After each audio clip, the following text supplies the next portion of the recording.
पढ़ेंगे हम कि हमको कोई भी लड़वा न पाए।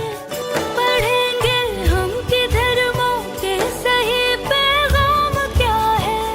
पढ़ेंगे हम खुदा क्या है, हमारे राम क्या है। ये नन्हे दीप ही इंसानियत की लौ जला। लंबी गहरी सांस लेनी है और फिर गायत्री मंत्र 3 बार, इसके बाद प्रोग्राम स्टार्ट करेंगे। चलिए, सबसे पहले सभी बच्चे कमर सीधी करें, आंख बंद और 3 बार माँ गायत्री का नाम लेंगे।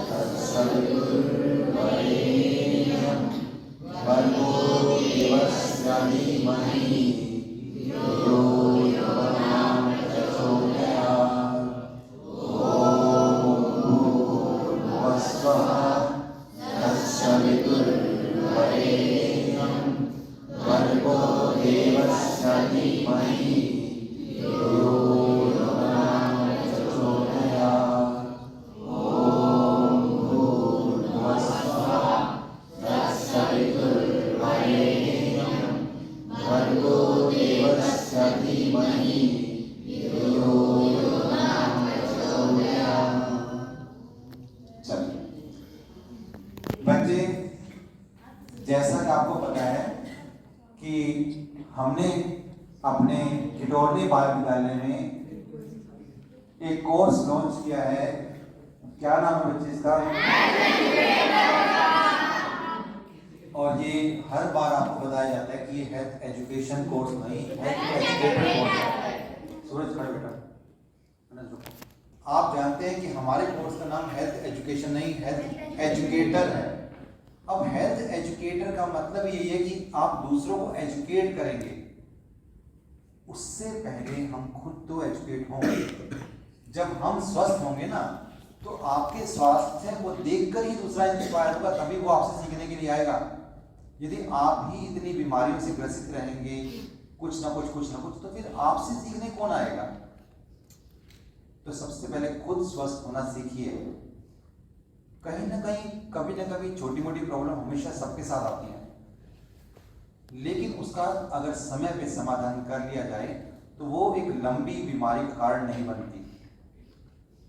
ठीक है बेटा, चलिए। तो हमने लास्ट क्लास जो की थी, सबसे पहली क्लास बताइए, सबसे पहली क्लास हमने किस विषय पर ली थी? आयुर्वेद के अनुसार हमारी दिनचर्या कैसी होनी चाहिए। क्या आप में से किसी बच्चे ने उस दिनचर्या पर काम करना शुरू किया? आपने बहुत बढ़िया, बहुत ही बढ़िया, शाबाश। हाथ नीचे कीजिए। नेक्स्ट क्लास का हमारा टॉपिक क्या था?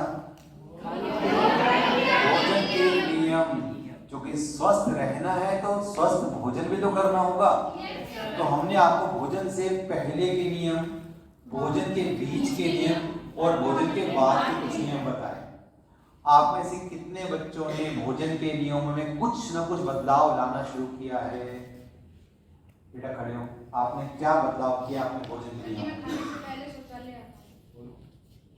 मैं खाने से पहले शौचालय आता हूँ।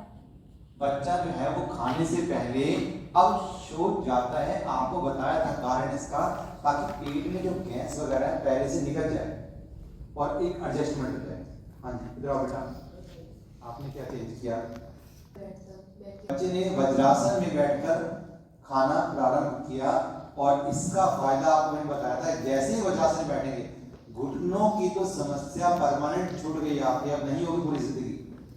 उसके बाद आप देखिए कमर बिल्कुल सीधी हो जाती है और खाने के बाद अपने डकार आने शुरू हो जाते हैं। वो डकार खाने पर गैस बनती है ना, तो वो गैस जो बनेगी वो आपने पहले से ही निकाल देगी। बहुत बढ़िया। आपने क्या चीज बताया? जो उसे बोले सर, खाने के बाद ना छत पे जाके वॉक कर लेते सर। खाने के बाद इन्होंने कुछ टाइम के लिए वॉक, लेकिन एक छोटा सा कंसेप्ट बता था, खाने के तुरंत बाद नहीं, खाने रुक के खाने के बाद थोड़ी देर बैठना, वहीं मूवमेंट नहीं चाहिए, उसके बाद थोड़ा सा वॉक करें। बहुत बढ़िया सर, पहले खाना खाने से पहले पानी पीना सर।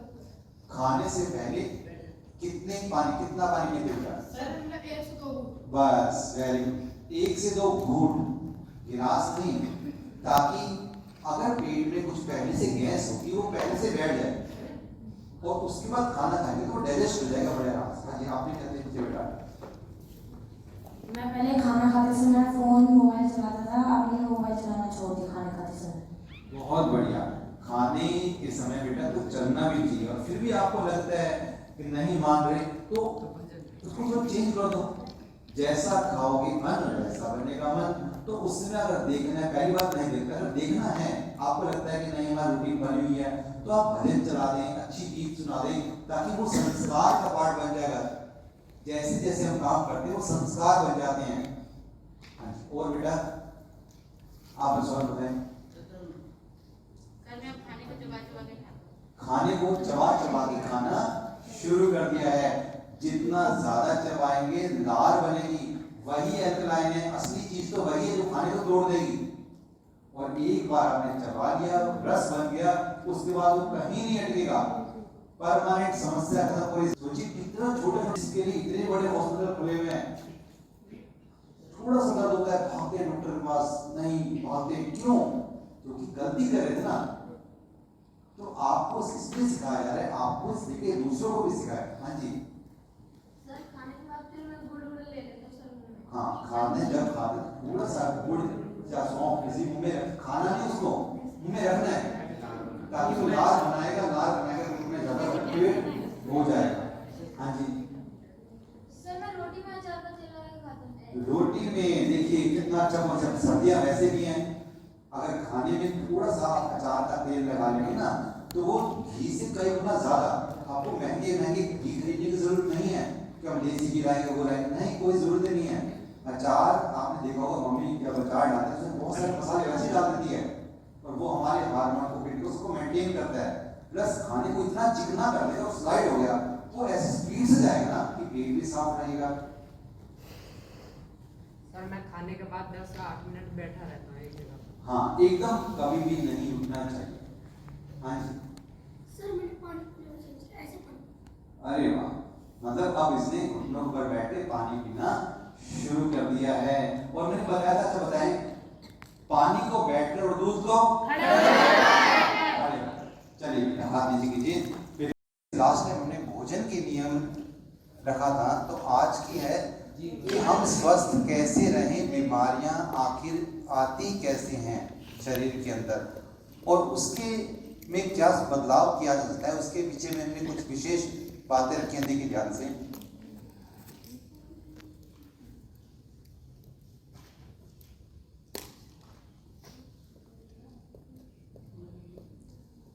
क्या लिखा हुआ है?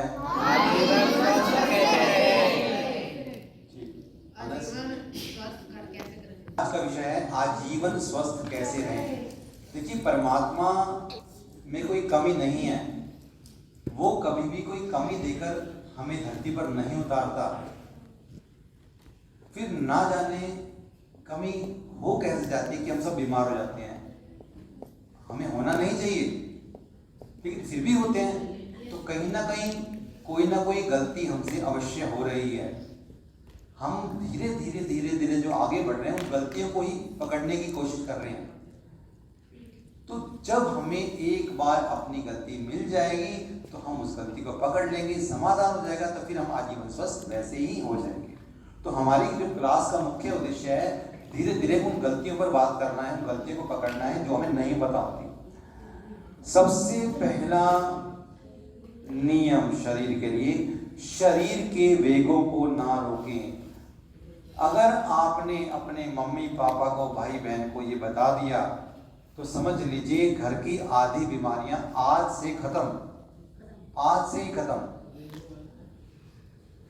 कैसे? अब आपको धीरे धीरे पता चल जाएगा। तो पहले बात पता है वेग क्या होते हैं। देखिए परमात्मा ने शरीर में कोई कमी नहीं छोड़ी, फिर भी शरीर में हम कुछ अननेसेसरी, कुछ कई बार गलत चीज डाल लेते हैं तो उसने उसको निकालने का प्रावधान रखा हुआ है। अगर कुछ हमने गलत खा लिया है तो उल्टी आएगी ही आएगी। ये परमात्मा ने हमारे शरीर को ऐसा मैनेज किया कि गलत चला जाए तो वहीं का वहीं बाहर चला जाए। लेकिन हमने क्या सोच लिया कि उल्टी एक बीमारी है, ये रुकनी चाहिए, बस यही सबसे बड़ी गलती है। ऐसे ही कुछ अन्य प्रकार के वेग हैं, तो एक एक करके उन वेगों के बारे में बात करेंगे। सबसे पहले आंसू।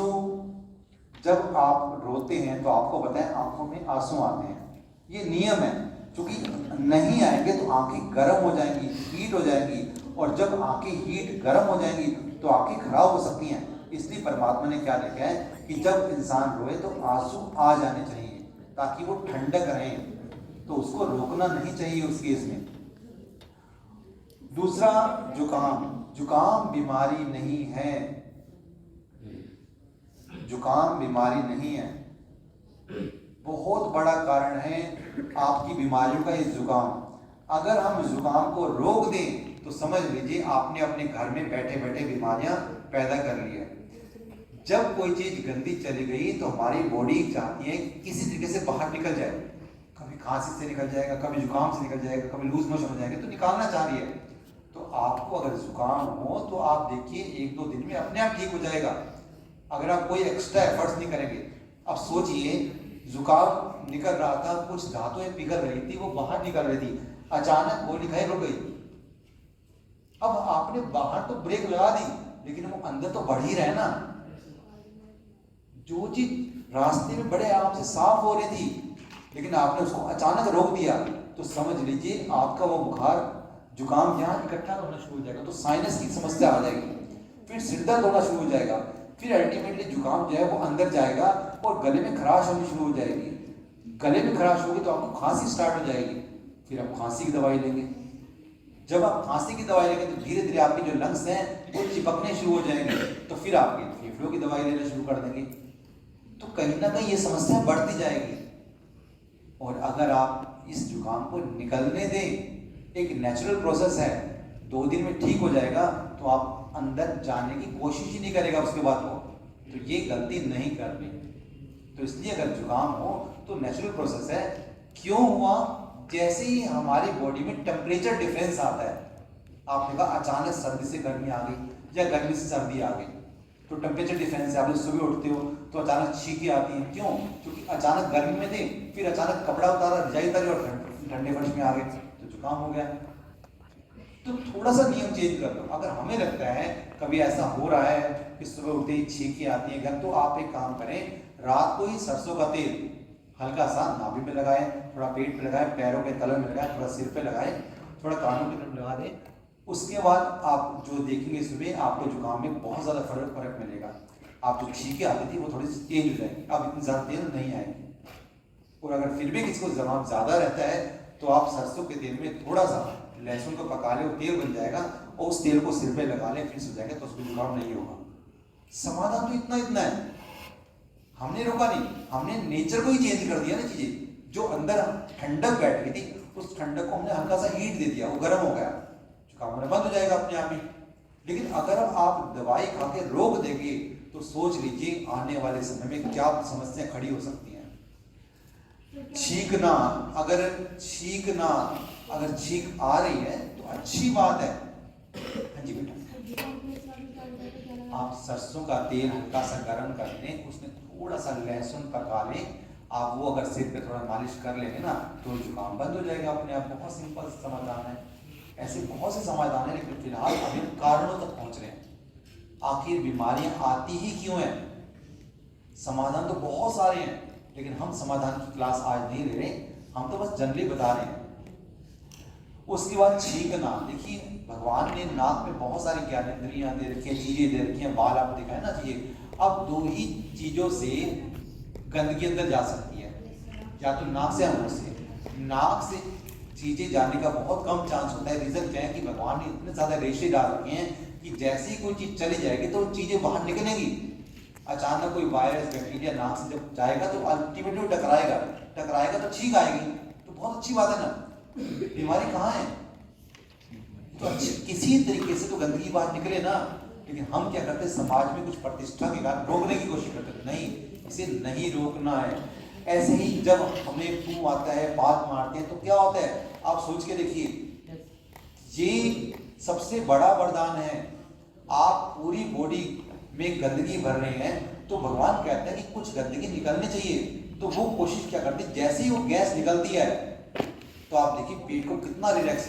आप खुद सोच के देखिए, एक गुब्बारे में आप हवा भर रहे हैं, अगर आप गुब्बारे में हवा भर रहे हैं और गुब्बारा नीचे से कटा हुआ है तो गुब्बारा गैस नहीं बना सकता। लेकिन हमने अपने खान पान में ऐसी चिकनाहट खत्म कर दी है, कुछ रूखी सूखी सब्जियां खाना शुरू कर दी, जैसे रात को एक बार गोभी खा लेते हैं, चना मटर मोटी चीज खा लेते हैं, तो जिसमें पानी सुखाने की शक्ति है, दालें खा लेते हैं, वो अंदर जाकर पानी को सुखा देगा। जब सुखा देगा तो एनस एरिया के अंदर जाके वो चीज सूख जाएगा, वहां पानी खत्म हो जाएगा। पानी खत्म तो हो गया तो नीचे का पोर्शन जाम हो गया, ऊपर से आप खाए जा रहे हो, तो वो उस गुब्बारे की तरह है कि जिसको नीचे से गांठ लगाने के ऊपर से गुब्बारा डाल रहे हैं, तो वहां जो गुब्बारा डाल रहे हैं तो गैस बन रही है। तो कई बार क्या होता है, कुछ चिकनाहट चीज गलती से हम खा लेते हैं या कुछ मूली वगैरह खाते हैं तो उनके कुछ छोटा सा छेद हो जाता है, उसकी काट जो है आपका साउंड निकलता है, लेकिन वो गैस है। तो इसलिए कभी भी ऐसी अवस्था में इसको रोकना नहीं चाहिए। उसके बाद जब भी टॉयलेट आए, देखिए जिसको भी हार्ट अटैक आता है, ये बहुत बड़ा कारण है, आप उससे पूछना, जिसको भी हार्ट अटैक आता है वो अपने बाथरूम को कई बार रोकता होगा, मोस्टली कारण यही होता है। सोचिए कहाँ हार्ट अटैक और कहाँ बाथरूम, क्योंकि अल्टीमेटली जब हम बाथरूम को रोकते हैं तो क्या होता है कि वो बाथरूम रिवर्स उल्टा आता है और वो किडनी पे प्रेशर मारता है, और किडनी पे प्रेशर मारेगा तो किडनी रिवर्स मारेगी तो हार्ट पे प्रेशर मारेगी, तो उल्टा रिवर्स स्टार्ट हो जाता है। इसलिए कभी भी भूल के भी बाथरूम आए तो आपको जाना ही जाना है। ये बहुत इमरजेंसी नियम बता रहा हूं आपको, बहुत ऐसी चीजें जो आपको कहीं यूट्यूब वगैरह में नहीं मिलेगी। एक एक बात आपके जीवन में कितनी ज्यादा काम आ सकती है। और जब हम 3 महीने बाद अपनी नेक्स्ट जो क्लास स्टार्ट करेंगे उसमें तो आपके उसकी ऐसी साइंस पता लगेगी, वास्तव में आप उसके कारण समझ जाएंगे। लेकिन क्योंकि अभी जनरल क्लास है तो बहुत डीप में हम आपको नहीं बता रहे, आपको एक हिंट दे रहे हैं कि कहाँ बीमारी आ सकती है। तो जब भी बाथरूम आए, कई बार क्या होता है, देखा हो घर में मम्मी खाना बना, तो कहते नहीं पहले खाना बना लो, नहीं आपको कहो नहीं खाना नहीं, खाना बन जाएगा, आप पहले टॉयलेट करके आओ। अगर आया है पापा कई बार काम कर रहे होते ऑफिस का, तो उनको बताओ कि नहीं ऑफिस का काम ठीक है लेकिन 2 मिनट निकालिए अपने लिए। मल त्याग करना, अगर आपको कभी भी मल त्याग हो रहा है तो आप रोकिए मत, कभी भी मत रोकिए। वैसे तो देखिए क्या होता है, जितना ज्यादा लेट उठेंगे आपका कॉन्स्टिपेशन उतना ज्यादा बढ़ जाएगा, क्योंकि सुबह जो है हमारी अपान वायु बहुत तेज होती है, चीजें नीचे की तरफ खसक रही होती हैं, लेकिन जैसे ही हम बहुत लेट उठते हैं तो चीजें रुक जाती हैं, वो आगे जाना बंद कर देती हैं और हमें बेसिकली कॉन्स्टिपेशन आता है। तो मोस्टली लोगों को कॉन्स्टिपेशन उन्हीं लोगों को होते हैं जो समय पर नहीं उठते। अगर कोई भी इंसान जो सुबह जल्दी उठ जाता है उसको कॉन्स्टिपेशन होने के चांस बहुत बहुत कम होते हैं, क्योंकि सुबह अपान वायु काफी अच्छी होती है। अब हल्का सा पानी पिएंगे थोड़ा सा तो अपने आप ही आपका टॉयलेट खुल के आ जाएगा। तो आपको ध्यान रखना है, मल त्याग के टाइम आपको ये गलती नहीं करनी है। उबासी आती है कई बार, इसका मतलब हमारे दिमाग तक गैस नहीं पहुंच रही, ऑक्सीजन नहीं पहुंचती। कई बार देखा होगा आपने पढ़ते पढ़ते नींद से आती है उबासी, इसका मतलब हमारे दिमाग तक ऑक्सीजन आना बंद हो गई है। तो हमारे दिमाग क्या करता है, जबरदस्ती करता है ताकि दिमाग तक ऑक्सीजन पहुंचे। हमारे ब्रेन को पता है ना ऑक्सीजन कैसे लानी है, तो सप्लाई बढ़ाने के लिए उबासी आती है। ऐसे ही उल्टी मैंने बताया, उल्टी मतलब कोई गलत चीज चली गई है, कोई इशू ही नहीं है, आपने कोई ऐसी चीज खा ली है, कोई हैवी चीज खा ली है। उस दिन 8th A का बच्चा, शायद हर्ष आया कि नहीं आया, 8th C का बच्चा शायद नहीं आया, तो उसने रात को क्या कर दिया था, मैंने उस दिन बताया था कि उसने रात को क्या खाया था, कड़ी खा ली, कुछ हैवी चीज खा ली, वो नहीं बची। सुबह उसकी मम्मी ने कहा बच्चा है भूखा चला जाएगा, कुछ और खिला दूं, तो उन्होंने क्या कर दिया, पहले वाली बची नहीं और खिला दिया, तो उल्टी तो आएगी। एक नियम हमेशा याद रखना, बिना भूख के खाना, भले ही मम्मी पापा कितना भी कह दे बेटा खा ले कमजोर हो जाएगा, नहीं होगी कमजोर, लेकिन भूख नहीं है तो बिल्कुल मत खाना, भूख नहीं है तो बिल्कुल नहीं खाना, ये आपको हमेशा ध्यान रखना है। सर हाँ जी सर, जैसे सर गाड़ियों में जैसे और जैसे किसी स्टूडेंट को वॉमिटिंग होती है, वो क्यों होती है सर? बहुत बढ़िया क्वेश्चन सर, सुनिए। एक नियम बना लो, जब हम लंबी ट्रैवलिंग करते हैं ना, हम सोचते हैं कि ये भी खा लो, ये भी खा लो, ये भी खा लो, तब ट्रैवलिंग करो।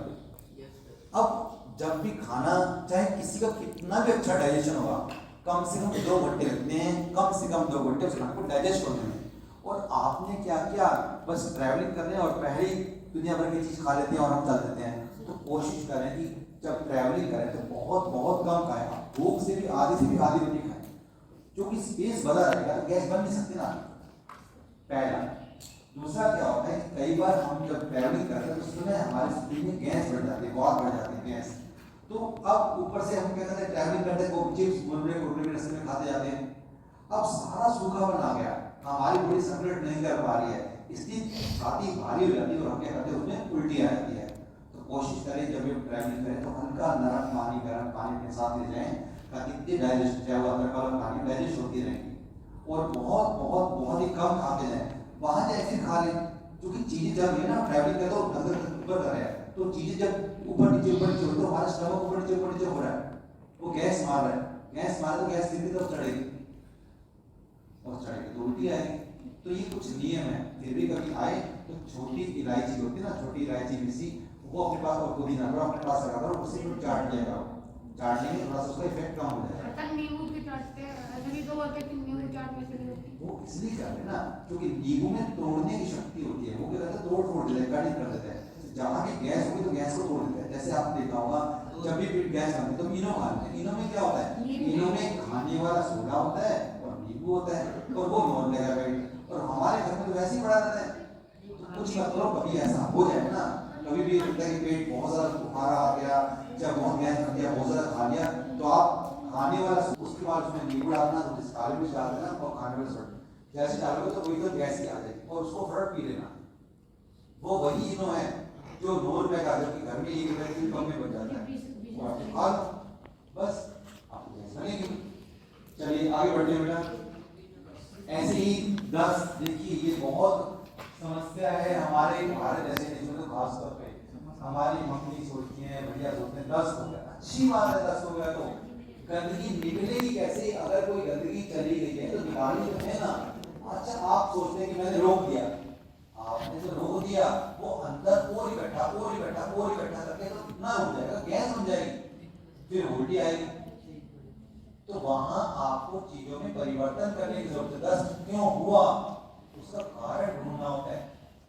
धीरे धीरे वो कारण तो बताएंगे कि आपने वो ऐसे बहुत सारे गर्म चीज खा ली है कि चीजें बिगड़ गई है, कभी तो 10, तो आप हल्का सा ठंडी चीज खाना शुरू कर दो, सौंफ मेथी का काढ़ा पीने ठीक हो जाएगी। बहुत छोटी छोटी चीजें होती हैं, वो सब आपको दिखाएंगे बेटा, लेकिन अभी मैं आपको सिर्फ कारण की बात कर रहा हूँ, कहाँ से बीमारी आ रही है। और आपने देखा होगा जितनी चीज बनाई गई है ये सभी हम करते हैं, और हर चीज के लिए डॉक्टर भागते हैं, 10 हो गया डॉक्टर दवाई दो, उनकी आ रही डॉक्टर दवाई दो, क्यों?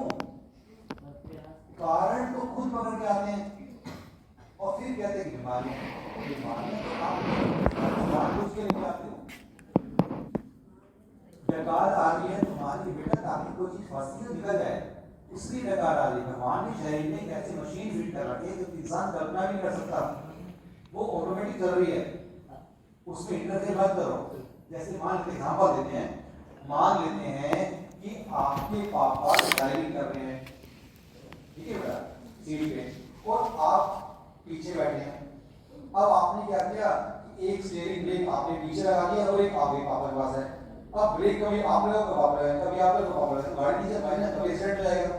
सेम वही है कि हमारे शरीर का ड्राइवर वो परमात्मा है, वो चला रहा है, उसको पता है कैसे ठीक करना है। अगर गलत खा लो तो समाधान करेगा वो। तो इसलिए कभी कभी चीजें इग्नोर की जाती हैं। अगर डस्ट वगैरह है तो आप थोड़ा सा ट्राई कीजिए, धीरे ठीक हो जाएगा। थोड़ा मौसम का परिवर्तन होता है तो उसमें चेंज हो सकता है। उसके बाद प्यास लगते तो बेटा रोको मत, प्यास लगते तो पानी पी लो, लेकिन किसी के कहने पे इतना मत पी लो कि उसने कहते 2 लीटर 5 लीटर 10 लीटर। हमारी बॉडी बता देती है कितनी प्यास है, उसको पता है जितनी प्यास है उतनी ही पियो, और मौसम को देख कर जलवायु आती है।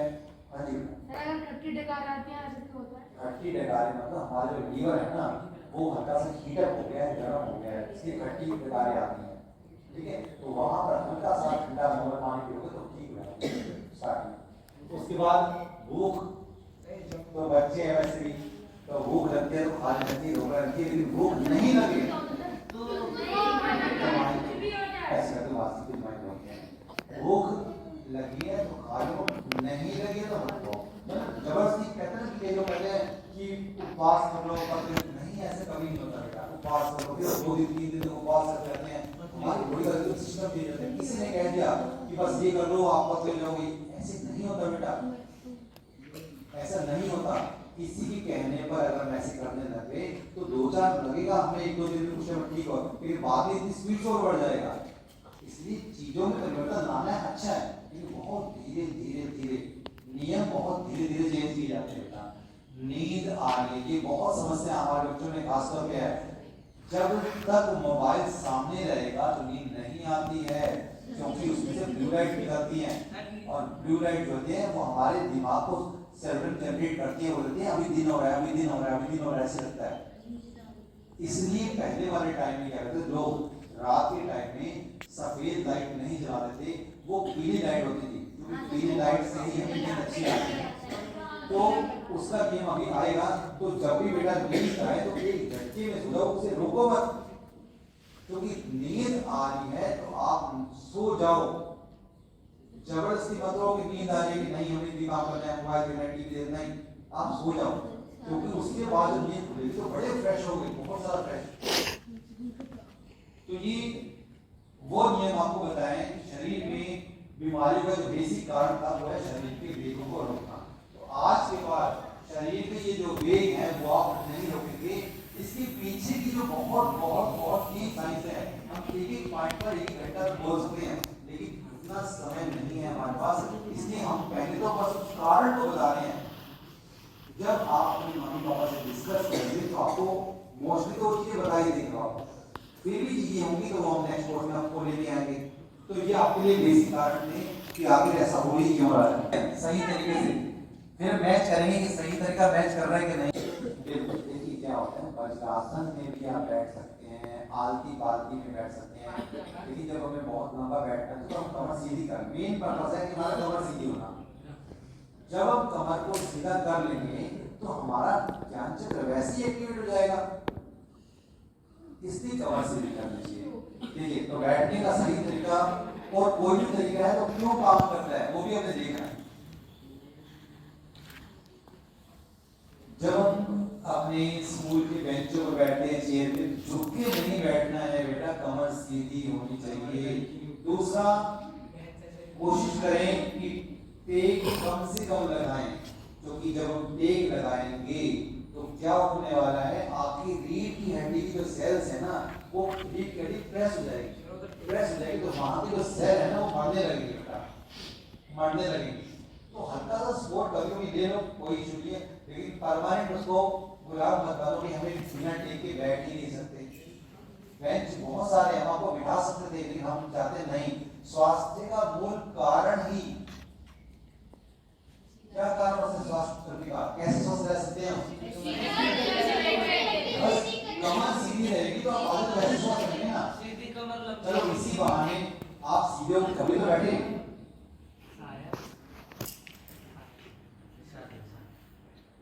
देखिए अगर हम टेक लगा के बैठे हैं तो स्टार्टिंग में 35 की एज तक आप देखिए आप सेट हो सकते हो, 45 तक थोड़ा झुक जाते हैं शरीर की हड्डी, उसके बाद 55 तक और झुक जाते हैं, और 65 के बाद तो शरीर जो है बिल्कुल झुकने लग जाते हैं। ये उन्हीं लोगों का झुकता है जो बचपन से ही टेक लगाकर बैठे हैं। आप देखो बुजुर्गों को कई बार वो बहुत ऐसे चलते हैं, वो बहुत ऐसे चलते हैं, क्यों?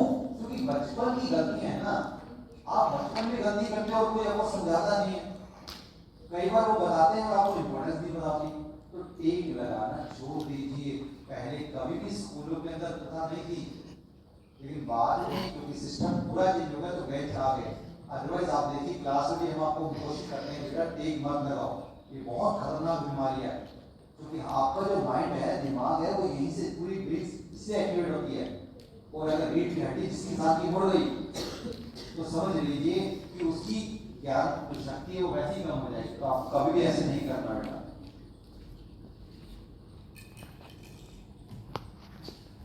आगे देखिए ये जो रीढ़ की हड्डी है नॉर्मल है, कि जैसे ही आप एक लगाते हो धीरे धीरे वो गर्म हो जाती है, मुड़ जाती है, और आपकी स्थिति ये हो जाती है।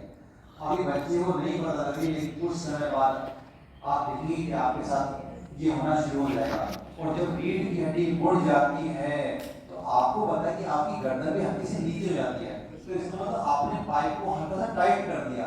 अब जो चीज मुड़ गई है उसमें से आप ऑक्सीजन की सप्लाई, ब्लड की सप्लाई करोगे कैसे? किसी का, क्योंकि ब्रेन तो एकदम सप्लाई पहुंचना चाहिए। अब वो सप्लाई नहीं पहुंचेगा तो आपका दिमाग प्रॉपर काम करेगा और धीरे धीरे जब भी आप पढ़ेंगे आपको उबासी ज्यादा आएगी, नींद आने लग जाएगी, चक्कर। क्यों? क्योंकि हमने बचपन से नियम चेंज कर दिए। बड़ा नियम है बेटा, आपको बहुत छोटी छोटी ये गलतियां आपने देखा होगा कोई कभी भी नहीं बताता, लेकिन आपको पता होनी चाहिए। आगे देखिए बेटा, लेटने का नियम जो आपको मैंने बताया था एक बार लेटने के लिए। देखिए एक बंदा जो है वो लेफ्ट साइड सो रहा है और एक राइट साइड पे सो रहा है। आप देखिए अगर मैं राइट साइड पे सोता हूँ तो हमारा स्टमक ऊपर आ जाता है, लेफ्ट साइड पे सोने पे स्टमक नीचे आ रहा है आराम से। तो हमारा जो हम गैस्ट्रिक जूस है जहाँ पर है गैस्ट्रिक जो हमारा स्टमक है वो जैसे ऐसे तो नीचे की तरफ आ जाता है, तो आपका खाना बहुत इजीली वहां जा रहा है, डाइजेस्ट हो रहा है और आप आराम से सो भी रहे हैं। लेकिन जैसे आप राइट में सोते तो खाना के ऊपर की तरफ आ गया, तो या तो दूसरी लेफ्ट जाएंगे राइट में, कई बार होता है तो मुंह खट्टा समझ जाते हैं तो चीजें वहां पे वापस आ रही होती है, जबकि चीजें नीचे जाने जब मैंने क्वेश्चन में पूछा था नीचे जानी चाहिए। तो बेसिक कारण है आपको स्टमक गैस जो होता है वो इसी कारण होता है। इसलिए जब भी आप खाने के बाद, वैसे तो आपको सोना नहीं है, फिर भी जब सोएं तो कम से कम आधा पौना घंटा आप लेफ्ट सो जाएं, उसके बाद आप चेंज कर सकते हैं डायरेक्शन। ऐसा नहीं परमानेंट सोना है, आप आधा पौना घंटा पहले तो कोशिश करें ताकि खाना पूरा डाइजेस्ट हो जाए, उसके बाद आप उस पोजीशन को चेंज कर सकते हैं सीधा उल्टा जैसे मर्जी। लेकिन कोशिश फिर भी करनी चाहिए कि स्ट्रेट तो नहीं सोना चाहिए, क्योंकि देखिए एक तो पूरा दिन हम बेंचों के पास टेक लगा के बैठते हैं, फिर दीवारों पे सोफे पे टेक लगाते हैं और रात को भी आपने रीड पेज दबा के सो रहे हो, तो कैसे आप सोच सकते हैं कि रीड के एंटी में ऑक्सीजन सप्लाई हो सकती है? हो ही नहीं पाएगी। इसलिए थोड़ा लेफ्ट थोड़ा राइट थोड़ा सा नीचे की तरफ सो सकते हैं बेटा।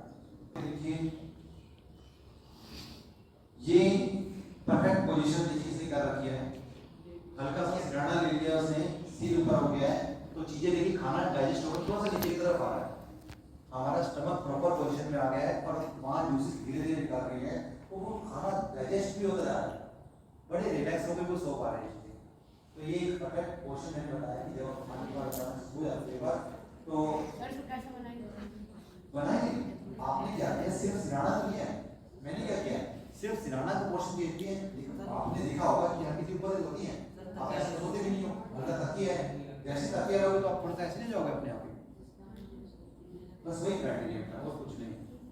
तो मैं आपको हम धीरे धीरे सही और गलत में डिफरेंस बता रहे हैं, इसके बाद तो आपको डिसीजन लेना है कि सही है गलत। अल्टीमेटली आपको पता लगने के बाद भी गलत कर रहे हो तो वो आपकी रिस्पांसिबिलिटी है, लेकिन हम चाहते हैं चीजें सही जगह पहुंचनी चाहिए। हाँ जी सर, हमें तकिया लगा के सोना चाहिए या नहीं? बिल्कुल बेटा, आप तकिया लगा देखिए क्या होता है ना, हमेशा इसमें डिफरेंस पाया जाता है। सर एक जब तकिया लगाएंगे तो गैप कवर हो जाएगा, सर उल्टे ये तो आप क्या करेंगे कैसे गैप कैसे कवर जब हम उल्टे सोते हैं हमको तकिया लगा के नहीं सोना चाहिए सर। देखिए अभी लेफ्ट राइट की बात, क्योंकि लेफ्ट है ना, लेफ्ट राइट की बात आगे देखिए बेटा, मोबाइल टीवी देखने का नियम आप देखिए, क्योंकि आज के टाइम में आप जानते हैं कि मोबाइल और टीवी देखिए कल्पना तो हम कर ही सकते हैं, लेकिन जीवन का एक विशेष अंग बन गया है, क्योंकि आप जानते हैं ज्ञान का समुद्र है, मोबाइल ज्ञान का समुद्र है, आप बहुत बहुत बहुत ज्यादा ज्ञान आप वहां प्राप्त कर सकते हैं। आपने देखा हो कितने भी पिछली बार जो आए चल रहे हैं, तो उसी में जो इंटरव्यू हुआ था उन्होंने ये कहा कि हमने कोई कोचिंग नहीं की है, बल्कि मैंने मोबाइल में ही स्टडी की है। और आप देखिए जब आप पढ़ते हैं हर चीज अवेलेबल है मोबाइल में, आप जिस चैप्टर को उठाएंगे वो आपको मिल जाएगा, और एक नहीं कितने ज्यादा अध्यापक आपको वहाँ पढ़ाते हैं, मैथमेटिक्स हिंदी सब कुछ आता है। उनका सर ने बताया सर एक बच्चे को ऑनलाइन पढ़ता है, उसके मैथ में 3 वैसे में 0 आए। ठीक है बेटा, बस उसको ढंग से यूटिलाइज तो करें, ढंग से यूटिलाइज तो करें ना, तो साइंस का या तो पॉजिटिव या नेगेटिव यूज आप कर सकते हो, दैट डिपेंड आपको यूज कैसे करते हो। तो मोबाइल अच्छा है बुरा नहीं है, लेकिन अगर उसका पॉजिटिव यूज किया जाए अब पॉजिटिव यूज का कॉन्सेप्ट ये होता है कि जब मोबाइल को ले तो किस डायरेक्शन में रखें, मोबाइल में यूज करते समय हमें कौन सी सावधानियों का पालन करना है, क्योंकि अल्टीमेटली आप सब जानते हो आज के टाइम में आंखें उस मोबाइल के कारण ही खराब हो रही है। और हमें भगवान ने स्वस्थ आंखें दी थी, अगर हमें आंखें खराब है, कमजोर होती जा रही है, तो गलती भगवान की नहीं है, वो आपकी है। आपने उन सही नियमों का पालन नहीं किया है, तभी आंखें खराब हो रही हैं। अगर आप नियम का पालन करें तो 100 साल तक भी चश्मा नहीं लगेगा आपको। क्या होता है बेटा, जब भी आप मोबाइल देखते हैं तो देखिए क्या होगा। मोबाइल देखने के बाद जो रेसेस है ना आएंगी, बाकी जो भी रेस आते हैं, पीली है, लाल है, कोई भी रेस आंखों के साइडों में क्रॉस कर लेता है, लेकिन जो ब्लू लाइट है ना वो ऐसी है जो बिल्कुल सीधा आंखों के रेटिना में एंट्री करती है। देखिए ध्यान से देखिए एक बार, ये जो ब्लू लाइट है वो सीधा रेटिना के अंदर एंट्री कर रही है, आंखों के रेटिना के अंदर एंट्री कर रही है डायरेक्ट, बाकी लाइटें साइडों में चली जाती हैं, लेकिन ब्लू लाइट सीधा और धीरे धीरे धीरे धीरे आपके अंदर रेटिना को सुखाना शुरू कर देती है। इसलिए जब भी मोबाइल का प्रयोग आप करते हो, आपने देखा होगा कि ये जो ब्लू लाइट जा रही है वो सीधा जा रही है, बिल्कुल सीधा रेटिना के अंदर एंट्री कर रही है।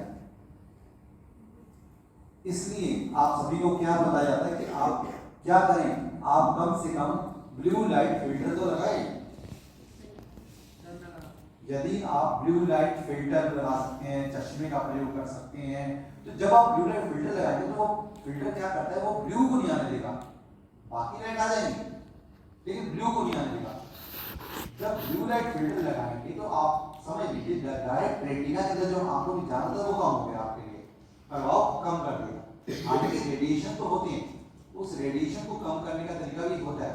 उसका तरीका क्या होता है कि जब देसी गाय का गोबर लेते हैं तो वो कोई भी गोबर का टुकड़ा आप अपने कमरे में दीवार के आसपास रख सकते हैं, या हम तो नॉर्मली क्या करते हैं, जो स्विच होते हैं बोर्ड उसी को खोल के और एक टुकड़ा बना के उसमें डाल देते हैं, तो वहाँ का रेडिएशन कम हो जाता है उससे। इवन मोबाइल के पीछे कई बार क्या होता है, हम उसको चिप बनाते हैं, वो चिप बना के उसके पीछे लगाते हैं तो रेडिएशन कम होता है, तो रेडिएशन का असर क्लास में देने वाले बात है। लेकिन पहले हम आग की बात कर रहे हैं, तो इसलिए सावधानी जरूरी है। तो जब मोबाइल यूज करें तो कोशिश करें कि डायरेक्ट बहुत देर तक ना बैठे मोबाइल पे आगे, एक टैप होकर ना देखिए। और आजकल तो खासतौर पे क्या हो गया, गेम खेलते हैं तो पलक भी नहीं झपकाते, तो सोचिए आंखें सूखेंगी कि नहीं सूखेंगी, बिल्कुल सूखेंगी बेटा, आंखों का पलक झपकना कम हो जाएगा, आंखों का पानी सूख जाएगा, और जब पानी सूख जाएगा तो आंखें धीरे धीरे फ्लक्चुएशन कम हो जाती है, और आंखों की फ्लक्चुएशन कम हो गई तो वो सूख जाएंगी और धीरे धीरे लालिमा और उसके बाद ड्राइनेस, और फिर आंखें खराब होती ही चली जाती हैं, होती ही चली जाती हैं। इसलिए कुछ नियम, जैसे जब मोबाइल प्रयोग करें तो थोड़ा गैप दे दें, कभी आप लेफ्ट देख लें, कभी राइट देख लें, कभी कभी। हाँ जी सर, मोबाइल में वो नाइट लाइट लगा सकते हैं ना? बिल्कुल लगा सकते हैं, क्योंकि जो रात को जो ब्लू लाइट नाइट लाइट लगाते हैं उसका कॉन्सेप्ट ब्लू लाइट नहीं होता है, अल्टीमेटली क्या होता है, चीजों को काट देता है, वो ब्लू लाइट से कम होती है। तो ग्रीन लाइट को दिक्कत नहीं है, चीज तो दिख रही है ना आपके लिए, चीज तो दिख रही है, और अंधेरे कमरे में तो बिल्कुल भी नहीं। अभी जो पीछे रिसर्च की गई थी, एक बच्चा ऐसी था शायद 7 या 8 साल का, उसने पूरी रात घर में मम्मी पापा नहीं थे, पूरी रात उसने मोबाइल का प्रयोग किया अंधेरे कमरे में, किसी को पता न लगे, और सुबह जब वो उठा तो उसकी आंखें जा चुकी थी। और ये टाइम्स ऑफ इंडिया का लाइव सर्वे है, उसकी कटिंग में आपको ग्रुप में भेज दूंगा, डायरेक्ट सर्वे किया गया है। सोचिए रात को एक बच्चा स्वस्थ होता है और जब सुबह उठता है तो उसकी पूरी जिंदगी के लिए आंखें खराब हो चुकी है, डॉक्टर भी कहता है कोई ऑप्शन नहीं है। मतलब गलती किसकी? हाँ, गलती किसकी? बच्चे की नहीं, बच्चे की गलती नहीं है, बच्चे की गलती नहीं है, माँ बाप की गलती भी नहीं है। क्या होता है, हमारे सिस्टम की गलती है कि कोई हथियार तो दे दिया लेकिन हथियार को यूज करना नहीं आता। अब छोटे से बच्चे को आप तलवार दे दोगे धार वाली, उसी का मतलब तलवार क्या होती है, चुटकी कैसे लगती है, वो कुछ भी काटे मुंह में मिलेगा तो ऐसे करने शुरू कर दिया। तो गलती कहाँ है? गलती है कि हमने सामान तो दे दिया, इसको चलाना नहीं सिखाया। तो अब हम कहें बच्चे की गलती, तो नहीं, बच्चे की गलती नहीं है, बच्चे को पता होगा कि अगर ये तलवार से काट सकता तो बच्चा तलवार भी पकड़ता ही ना। तो आपको ये नहीं पता, आप जानते हैं माइक्रोसॉफ्ट जो मोबाइल बनाता है वो अपने बच्चों को 11 साल तक मोबाइल देता भी नहीं है। जो हमारे छोटे छोटे बच्चों को मोबाइल पकड़ा रहा है वो अपने बच्चों को 11 साल तक इस मोबाइल से दूर रखता है। माइक्रोसॉफ्ट जो कंपनी है अपने आप नेट पे सर्च करना सोच के देखिए, वो जानते हैं मोबाइल कितनी ज्यादा रेडिएशन फैलता है, कितना नुकसान कर सकता है, लेकिन हमारे बच्चे इस चीज को मानने को तैयार नहीं है। तो ध्यान रखिए, रात को जब भी सोएं मोबाइल को या तो फ्लाइट में या स्विच ऑफ करके सोएं, कभी भी ऑन करके नहीं सोना चाहिए, नहीं तो रेडिएशन डायरेक्ट आते हैं। अगर मान लो सोना भी है, हमें लगता है इमरजेंसी के लिए है, तो दूसरे कमरे में रख लीजिए, आवाज आपके वहां तक पहुंच जाती है। और अगर फिर भी नहीं मानते घर वाले तो कहो कम से कम सिर के पास तो मत रखो, क्योंकि डायरेक्ट रेज आएंगे और बहुत बहुत नुकसान है। आप पैरों की तरफ थोड़ा सा दूर रख के सोएं, सिर की तरफ तो बिल्कुल भी नहीं। ठीक है ना, टाइम देख रहे हैं तो देखिए आप थोड़ा दूर रखिए बेटा, फ्लाइट मोड में डाल दीजिए। और दूसरा, जब फोन चार्ज हो रहा हो तो उसमें बहुत ज्यादा रेडिएशन होते हैं, तब चार्जिंग के टाइम फोन मत करना, भूल के लिए कभी भी कुछ भी हो सकता है। चार्जिंग के टाइम फोन को जो है आप नहीं करना। ब्लास्ट तो होता ही है, लेकिन उसमें रेडिएशन 100 टाइम्स ज्यादा रेडिएशन आती है इसके अंदर, जो डायरेक्ट इफेक्ट डालते हैं। एक बार मैं रेडिएशन वाला एक इंस्ट्रूमेंट लेके आऊंगा क्लास में, आपको दिखाऊंगा कि मोबाइल को किस पोजीशन में कहां रखते हैं तो रेडिएशन और ज्यादा आती है।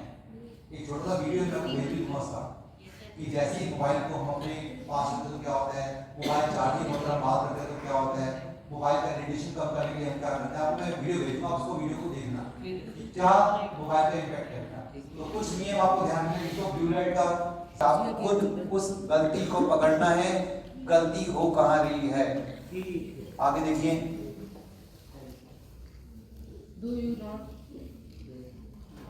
पानी पीने का नियम आप ऑलरेडी पहले पढ़ चुके थे, पानी कैसे पीना चाहिए। देखिए पानी अगर खड़े होकर पीते तो घुटनों की समस्या मैंने बताया था, जब पानी डायरेक्ट नीचे चला जाएगा तो आपकी घुटनों को समस्या खड़ी कर देगा, क्योंकि वो वहां की जो लुब्रिकेंट खत्म कर देगा बेटा। इसलिए पानी बैठकर और दूध। आगे देखिए बेटा, अब स्वास्थ्य संबंधी कुछ बातें हैं वो हम नोट कर लेते हैं। पहला, बॉडी को हमेशा मूवमेंट में रखिए। Movement is life and stillness is the death. जो कि हमारी पूरी बॉडी सेल से बनी है। आपने देखा होगा कि हमारा जो उल्टा हाथ है वो कमजोर है और सीधा ज्यादा एनर्जेटिक। क्यों? क्योंकि उल्टे हाथ का प्रयोग करते नहीं हम। देखा जाए तो हम सभी अपाहिज तो हैं, हम कहते हैं कि हैंडीकैप नहीं है हैंडीकैप। क्यों? क्योंकि प्रयोग कहां करते हैं, जब प्रयोग नहीं करते तो एक सेल मर गए, ये प्रयोग करते तो ये एक्टिवेट है। तो ऐसी प्रकार शरीर के जिस अंग का प्रयोग आप नहीं करेंगे वो अंग धीरे धीरे धीरे डैमेज हो जाएगा, काम बदल। इसलिए शरीर को हमेशा वेगों में रखो, अवस्था में रखो, घुमाते रहो, मूवमेंट में रहना चाहिए। कहने का मतलब है कि जब हम पढ़ रहे हैं रिलैक्स होकर पढ़े, लेकिन पढ़ने के बाद जब आप उठे थोड़ा सा शरीर को मूव करें। कई बार घर जाते हैं टीवी के आगे बैठ जाते हैं, फिर वो बैठे ही रहते हैं आधा घंटा 1 घंटा, वो कोई मूवमेंट ही नहीं होती। इतना घंटे आपके जो सारे सेल है वहां मर जाते हैं। कई बार देखा होगा आपने, एक पोजीशन बैठा हो तो वहां के सेल मरना शुरू होते हैं और फिर कहते हैं कि उठा नहीं जा रहा, क्यों नहीं उठाया जा रहा, हाथ नहीं उठाया जा रहा, क्यों? क्योंकि वहां के सेल डैमेज हो जाते हैं। रात को कई बार आप एक पोजीशन से हो जाते हैं और सुबह पूरी बॉडी पेन कर रही होती है, क्यों? क्योंकि वहां के सेल मर गए। इसलिए कहते हैं कि रोटेशन करते रहना चाहिए। तो ये आपको ध्यान रखना है, लेजी नहीं बनना, एनर्जेटिक बनना है। आगे देखिए बेटा, टेम्परेचर डिफरेंस। बॉडी को कभी भी हॉट से कोल्ड में, कोल्ड से हॉट में ऑन द स्पॉट नहीं लाना चाहिए। हॉट से कोल्ड में, कोल्ड से हॉट में एकदम नहीं लाना चाहिए। तो आप क्या करें, थोड़ा सा परिवर्तन करते रहें। जैसे मान लें अब सर्दियां आ रही हैं, गर्मियां छोड़कर सर्दियां, लेकिन अभी भी बच्चों ने स्वेटर पहननी स्टार्ट नहीं किया है। हमने तो जैकेट भी स्टार्ट कर दिया है और अब स्वेटर भी नहीं पहन रहे। सोचिए जब ये सर्दी अचानक आएंगी तो पूरी बॉडी चेंज कर देगी बेटा, और फिर पूरी सर्दियां वो बच्चा परेशान रहेगा। ऐसी जब गर्मी आती है तो एकदम आपने स्वेटर छोड़नी नहीं है, पहले आप पूरी बाजू की, फिर आधे बाजू की, फिर इनर छोड़ेंगे, फिर धीरे धीरे कम करते हैं ताकि हमारी बॉडी का जो बैलेंस है वो मेंटेन रहे। कोई भी काम कभी भी बॉडी बेटा बात नहीं, कोई भी काम कभी भी ऑन द स्पॉट नहीं करना चाहिए, चेंज करो लेकिन बहुत धीरे धीरे। ऐसी टेम्परेचर डिफरेंस अचानक सर्दी से गर्मी में और गर्मी से सर्दी में एकदम नहीं आना चाहिए।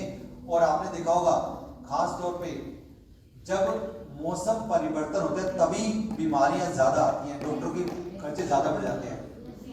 जैसी क्यों? क्योंकि बच्चे ध्यान नहीं देते कि मौसम परिवर्तन हो गया। माँ बाप तो कहते हैं बेटा स्वेटर डाल के जाओ, लेकिन बच्चे नहीं डाल के जाते, जिसका खामियाजा आपके माँ बाप को भुगतना पड़ता है।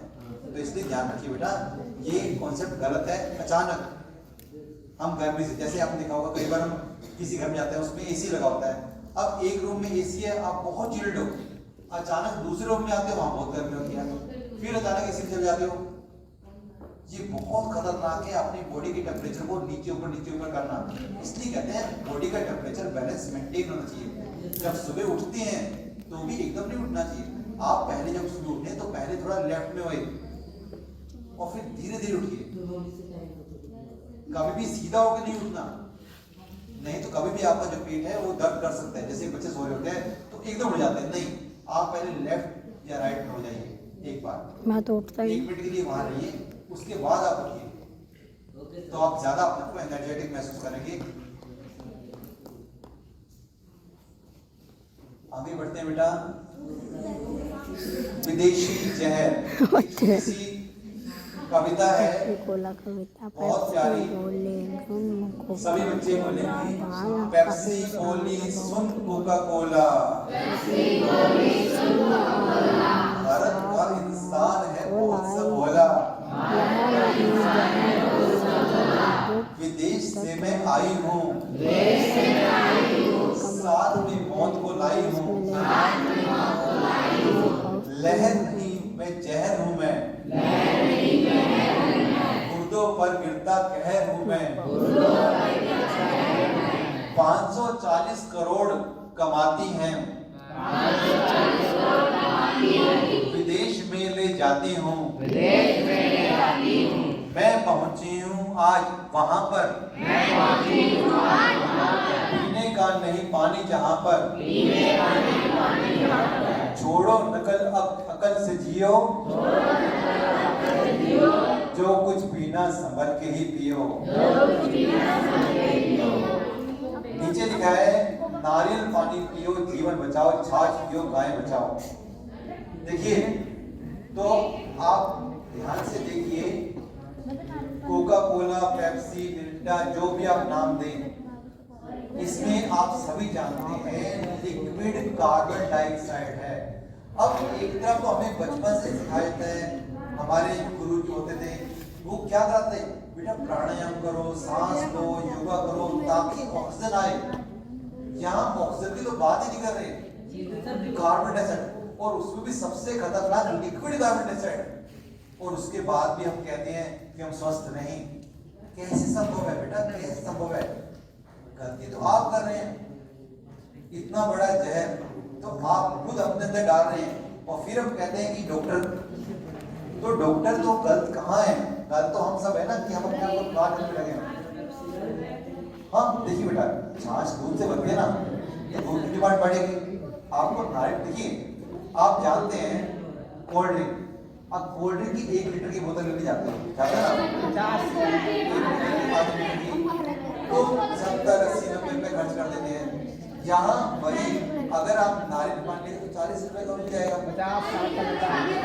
और उसमें भी एक और समाधान ये होता है कि जैसे आप देखो सूखा नारियल पानी होता है, एक गीला महंगा मिलता है, और जब सूखा एक सस्ता मिलता है तो आप दुकान पे जाएं और 2 सूखे नारियल पानी ले लें।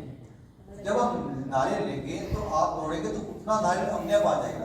जैसे मान लेते हैं बेटा सी बैठो, आप 60 रुपए का नारियल लें, इससे बढ़िया कि आप 30-30 रुपए की सूखे वाला नारियल पानी ले आए, उसमें तोड़ेंगे तो आप पूरा नारियल पानी मिलेगा, और 2 जो नारियल है वो फ्री में है।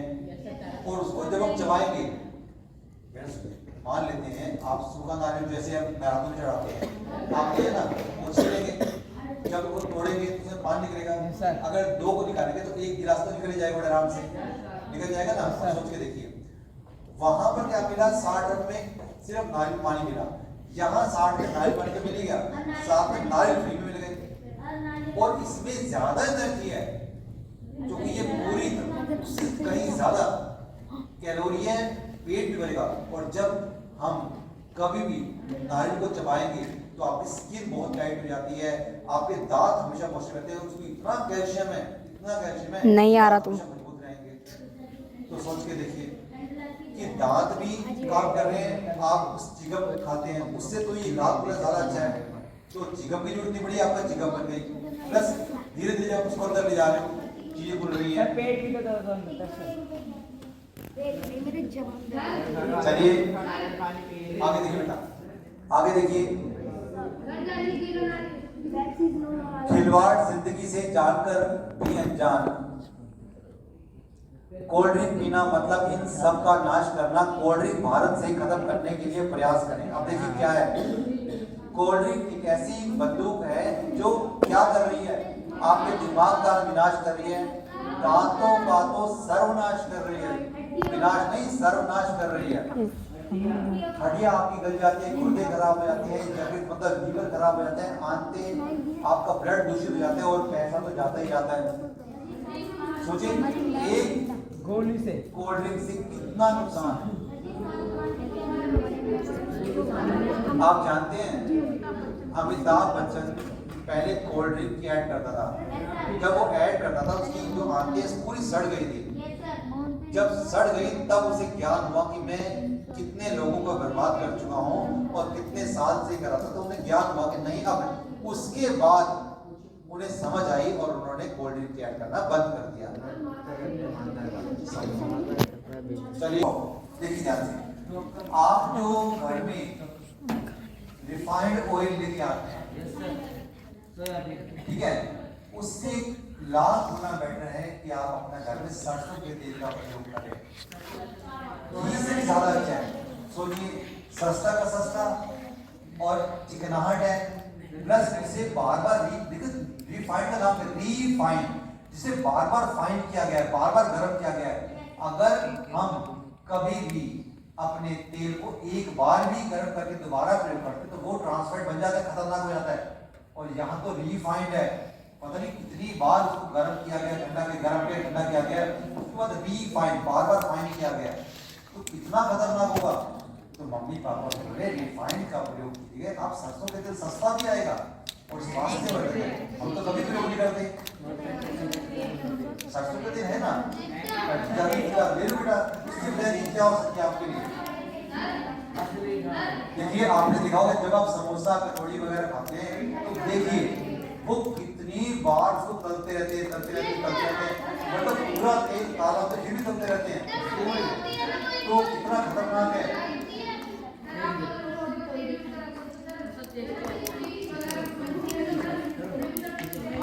बेटा हम तो बनाते हैं, बच्चे बात नहीं। देखिए सरसों के तेल में ही बनाने चाहिए, हम तो पूरी भी सरसों के तेल बनाते हैं, बहुत अच्छी बनती है बेटा। आपके टेस्ट में देखिए, टेस्ट में कभी कभी थोड़ा सा एक बार दो बार रहेगा, तीसरी बार अपने आप अच्छी लगेगी। जैसे हम खाना खाते हैं तो हम रोटी भी घी नहीं लगाते, सरसों का तेल लगाते हैं, सर्दी का मौसम आ गया तो एक बार बेकार रहेगी, दो बार, लेकिन हम उस इतनी सी जीव है, इसको खुश करना, ये पूरे शरीर को स्वस्थ रखना जरूरी है। हम इस जीव को, इतनी सी जीव को खुश करने के लिए पूरे शरीर को खराब कर देते हैं और फिर हॉस्पिटल में एक दूसरा हॉस्पिटल तीसरा हॉस्पिटल, इतनी सी जीव को खुश करने के लिए। तो आपको बेटा ध्यान रखना, ये छोटे छोटे नियम को बताए जा रहे हैं। आगे बढ़ते बेटा, देखिए कुल्ला करना। देखिए बच्चे मोस्टली बच्चे कहते हैं कि सर हमारे दांत खराब हो गए, कीड़े लग गए। आप सभी को बताया था हमने लास्ट टाइम भी, वही कीड़े आएंगे, गंदगी नहीं तो कीड़े भी नहीं। तो जब भी आप खाना खा लें तो क्यों वो खाना अटका रहे, आप 10 मिनट 15 मिनट आधा घंटा इसको खा सकते हैं, तो 1 मिनट भी नहीं लगेगा, आप बाथरूम जाएं और कुल्ला करके आ जाए, बस दांत से गंदगी साफ होगी। रात को जब भी सोएं कुल्ला जरूर करें, जरूर करें। मैं बुर्श की बात नहीं कर रहा, बुर्श आपकी मर्जी है, लेकिन कुल्ला जरूर करें, प्रॉपर रगड़ लें उंगलियों से, और इस उंगली से प्रॉपर रगड़ें और 10-15 बार घुमाएं मुंह को, हाँ, और 10-15 बार प्रॉपर ऐसे कुल्ला करें ताकि पूरा गंदगी कहीं भी बची होगी वो निकल जाएगी। तो सभी को ये नियम ध्यान रखना है। और फिर मैंने कहा है कभी कभी हफ्ते में 1 बार या 2 बार आप थोड़ा सा सरसों का तेल या नारियल का तेल रख के थोड़ा सा मुंह में रख के उसको चलाएं। चलाने के बाद ताकि वो, हाँ, चलाएं थोड़ा सा ताकि वो चिकनाहट आ जाए, और उसके बाद कुल्ला कर दें। कुल्ला कर दें, जब कुल्ला करेंगे तो सारी जो चिकनाहट है वहाँ जाएगी, और जब तेल दांतों पर लगता है तो वहाँ फिर कभी भी कीड़े नहीं आ पाएंगे कभी। तो सोचिए, बचपन से ये नियम अपनाओगे तो आपकी पूरी जिंदगी के लिए दांतों के डॉक्टर की छुट्टी हो जाएगी। जो गलती कर चुके हो वो तो हो चुकी है अब तक आपसे, लेकिन आगे के लिए तो समाधान हो जाएगा ना। फेंक दो, समझ गए बेटा? पीने में बुराई नहीं है, लेकिन बच्चे हैं नहीं कर पाओगे तो कभी आप देखो फेंक दो, ठीक है बेटा?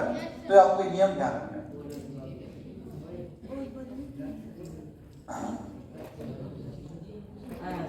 पहले की तरह जो अंतिम निर्णय है वो तो बेटा आप सबका है। हमारा इस स्वास्थ्य कार्यक्रम का उद्देश्य सिर्फ ये है कि हम जो ज्ञान हमने इकट्ठा किया हमारे गुरु, स्वस्थ समाज की, थैंक यू।